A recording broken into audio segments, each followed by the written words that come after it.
Beri saya 12 menit saja untuk menjelaskan semengerikan apa operasi perburuan Gembong Utama PKI pada tahun 1965 yang mengejutkan seluruh dunia karena kengerian operasinya. Saking mengerikannya, sampai menyedot habis seluruh energi dan perhatian pasukan Angkatan Bersenjata Republik Indonesia, terutama Angkatan Darat. Namun, di tengah operasi, Angkatan Darat sempat dibuat kelimpungan menghadapi satu gembong PKI misterius sangat berbahaya yang tidak terdeteksi intelijen, yaitu sosok pria bayangan. Perburuan terhadap Muhammad Hatta Lukman atau MH Lukman yang merupakan orang nomor 2 di PKI setelah DN Aidit. Merupakan salah satu operasi intelijen paling sunyi, dingin, dan mengerikan dalam tragedi 1965 sampai dijuluki perburuan di sarang serigala, di mana cara hilangnya Lukman seperti ditelan bumi. Setelah letusan G30S, Jakarta berada di bawah cengkeraman Kostrad. Operasi perburuan Gembong PKI digelar dari pintu ke pintu. Di tengah kepungan militer, Lukman mengambil keputusan nekat. Dia memilih mempraktikkan strategi bersembunyi di tempat terbuka. Ia paham bahwa jalur keluar Jakarta seperti stasiun, pelabuhan, jalan arteri sudah diblokir total. Maka, ia bergerak bagai hantu di pemukiman padat Jakarta Barat dan Jakarta Selatan.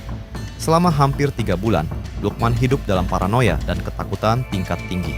Lukman tidak pernah tidur di satu tempat lebih dari 2 malam.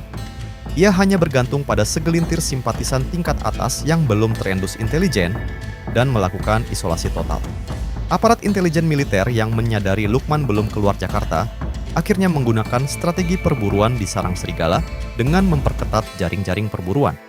Pada pertengahan Desember 1965, persembunyian Lukman akhirnya bocor setelah salah satu kontak terdekatnya tertangkap dan diinterogasi. Sebuah tim penyergap bergerak tanpa siren dan tanpa publikasi. Rumah tempat Lukman bersembunyi dikepung rapat di tengah kegelapan malam. Penangkapan terjadi sangat cepat dan tanpa perlawanan berarti. Dari sinilah letak horor utama operasi ini dimulai. Sejak detik ia melangkah keluar dari rumah persembunyian itu, MH Lukman bak lenyap dari muka bumi. Berbeda dengan tahanan lain yang difoto dan dibuatkan berita acara pemeriksaan, tidak ada dokumen resmi penangkapan Lukman yang pernah dibuka ke publik. Menurut berbagai kesaksian sejarah non-resmi, Lukman dibawa ke sebuah lokasi penahanan rahasia di Jakarta dan dihadapkan ke regu tembak misterius dalam hitungan hari. Tidak ada yang tahu di mana jasadnya dibuang, apakah dimasukkan ke dalam sumur, dikubur massal di pinggiran Jakarta, atau dihanyutkan ke laut. Orang nomor 2 di partai politik terbesar ketiga di dunia, saat itu hilang bak ditelan bumi seolah ia tak pernah lahir. Lenyapnya Lukman bak ditelan bumi menandai runtuhnya pilar kedua partai. Kini, radar intelijen membidik pilar ketiga yang paling flamboyan yaitu Nyoto. Ironisnya, operasi perburuan Nyoto sangat berbeda jauh dengan apa yang terjadi pada MH Lukman. Setelah letusan GE30S, Jakarta sangat mencekam. Petinggi-petinggi PKI mulai menghilang satu persatu ke dalam jaringan bawah tanah. Namun Nyoto mengambil langkah yang sangat kontras. Di satu sisi, namanya terpampang di daftar teratas target operasi militer Kodam Jaya dan Kostrad. Di sisi lain, ia masih harus menghadiri rapat-rapat kabinet resmi yang dipimpin langsung oleh Presiden Soekarno di Istana Bogor dan Jakarta.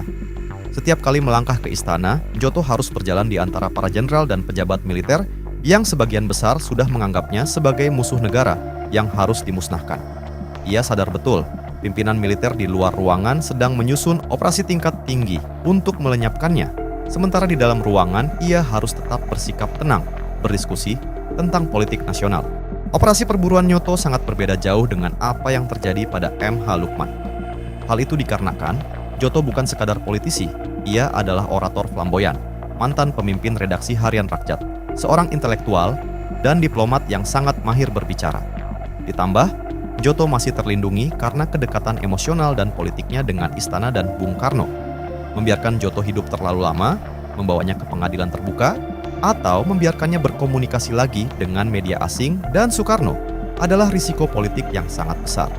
Karena saking berbahayanya Nyoto, pihak militer memilih untuk melakukan operasi eksekusi tingkat tinggi kepadanya, seiring melemahnya posisi politik presiden di mata militer. Pada tanggal 16 November 1965, hari itu, Nyoto menghadiri rapat kabinet di istana. Sore hari setelah rapat selesai, mobil yang ditumpangi Nyoto meluncur meninggalkan kawasan istana menuju daerah Menteng Kebayoran. Di sebuah persimpangan jalan, sebuah iring-iringan kendaraan militer dan kendaraan sipil berpakaian preman tiba-tiba menghentikan dan mengepung mobil sang menteri. Joto ditarik keluar secara paksa dari mobilnya di tengah jalanan Jakarta. Tanpa ada surat perintah penangkapan resmi, tanpa ada pengawalan kepresidenan yang mampu membela, orang nomor 3 PKI itu diculik dan dimasukkan ke dalam kendaraan militer. Joto kemudian dibawa ke sebuah lokasi penahanan rahasia yang menurut berbagai kesaksian berada di kawasan Tanjung Priok atau daerah pinggiran Jakarta. Hanya dalam hitungan jam setelah penculikannya di jalanan Menteng, Joto dihadapkan ke depan regu tembak rahasia. Suara dan penanya dibungkam selamanya sebelum ia sempat menyusun pledoi atau membela diri di depan hukum. Jatuhnya Joto di Tanjung Priok menandai runtuhnya benteng terakhir di sekeliling sang ketua umum. Kini, seluruh moncong senapan dan radar intelijen tertuju pada satu nama tersisa di puncak kepemimpinan, yaitu DN Aidit. Namun, jika penculikan Joto dipenuhi intrik politik istana, perburuan orang nomor 1 di PKI ini justru menyimpan ironi yang menggelikan sekaligus tragis. Ia yang paling ditakuti. Pada akhirnya ditangkap bukan di dalam bunker canggih atau melalui baku tembak yang sengit.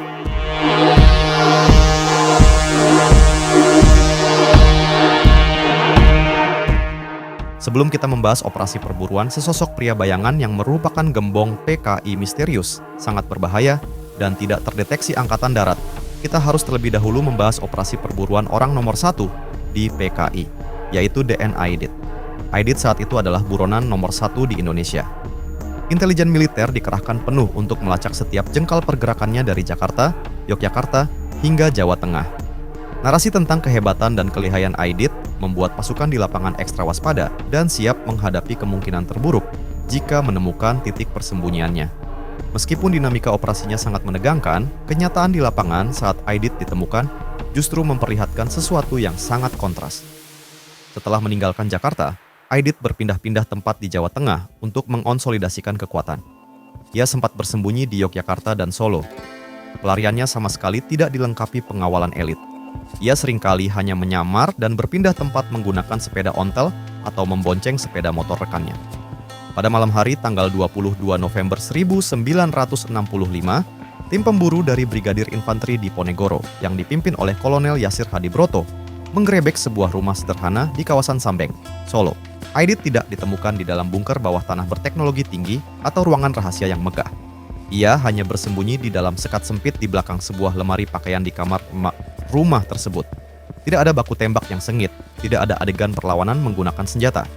Sosok pimpinan partai politik berskala puluhan juta pengikut itu menyerahkan diri tanpa perlawanan fisik berarti. Tidak ada proses pengadilan terbuka untuk membongkar sejauh mana peran sebenarnya dari Aidit dalam G30S secara transparan. Di bawah perintah Kolonel Yasir Hadibroto, Aidit dibawa ke Boyolali pada dini hari tanggal 23 November 1965. Di dekat sebuah sumur tua di markas tentara setempat, Aidit dieksekusi dengan cara dihujani timah panas. Jasadnya dimasukkan ke dalam sumur tua tersebut dan ditutup rapat, membuat lokasi pasti makamnya menjadi teka-teki, yang sengaja ditutupi selama bertahun-tahun. Namun, jika akhir dari sang pimpinan utama begitu sunyi dan serba instan di tepi sumur tua, cerita yang bertolak belakang justru terjadi pada tangan kanannya. Perburuan terhadap sosok pria bayangan sangat berbahaya, justru menjadi mimpi buruk intelijen yang jauh lebih mencekam. Bahkan dengan dukungan teknologi dan peralatan canggih dari Amerika Serikat sekalipun, Angkatan Darat dibuat frustrasi setengah mati mengejar sosok yang nyaris seperti hantu ini.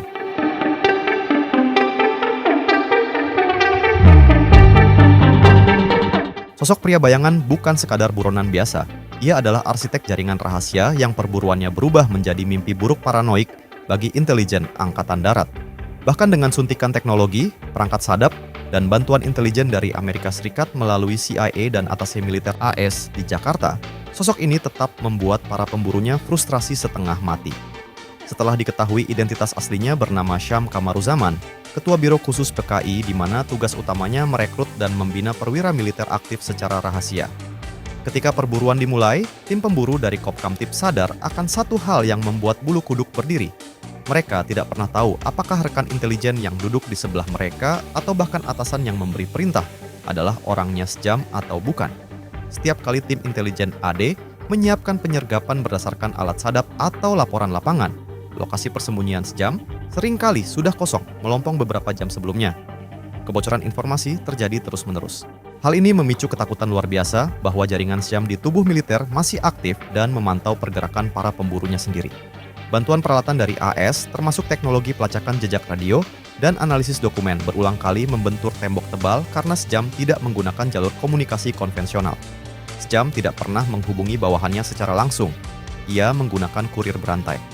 Jika satu kurir ditangkap dan disiksa untuk membuka suara, kurir tersebut paling hanya kenal kurir berikutnya bukan Syam.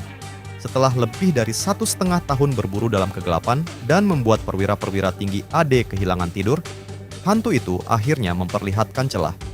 Bukan karena peralatan canggih, melainkan karena interogasi maraton yang mematahkan satu persatu kurir tingkat bawah. Dari pecahan informasi yang dikumpulkan bagai puzzle makro detail, tim intelijen militer akhirnya berhasil mengunci sebuah rumah persembunyian di kawasan Cimahi, Jawa Barat, pada 9 Maret 1967. Saat digerebek, tidak ada baku tembak dengan senjata atau ledakan bom. Syam ditangkap dalam kondisi terdesak. Namun, kengerian tidak berhenti di situ. Saat ditangkap dan diperiksa, Syam tetap bersikap dingin, tenang, dan seolah menunjukkan bahwa ia masih memegang kendali atas ketakutan para pemeriksanya dengan membongkar nama-nama perwira militer lain yang terlibat dalam jaringan PKI.